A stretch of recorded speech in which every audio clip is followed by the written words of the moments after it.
America అయితే పెద్ద యుద్ధానికే సన్నద్ధమయ్యామన్న సంకేతం ఇస్తుంది. మరి చివరి నిమిషంలో ఆగుతుందా? లేకపోతే ముందుకే వెళ్తుందా చూడాలి. ఇరాన్ విషయంలో ఏం జరుగుతుందో 48 గంటల వ్యవధి ఇచ్చింది కాబట్టి. ఇప్పుడు తాజాగా అమెరికాకి సంబంధించినటువంటి USS Winston yes Churchill DDG-81 యుద్ధ నౌక.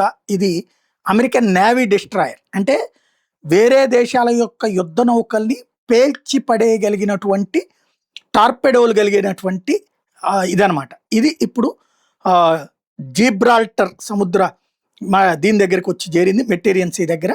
ఓవరాల్గా అమెరికన్ వార్షిప్స్ అన్నీ కూడా రెడీలో ఉన్నాయి.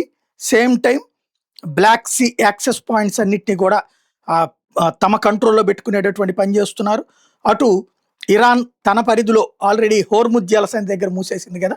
ఈ జిబ్రాల్టర్ ప్రాంతాన్ని మూసేయకుండా జాగ్రత్తలు తీసుకోవడంతో పాటు వీళ్ళ యుద్ధ నౌకలు మూవ్మెంటు అవన్నిటి కోసం ఈ ఏర్పాట్లు చేసుకున్నారు. 1 by 1 శరవేగంగా అడుగులు అయితే పడుతున్నాయి.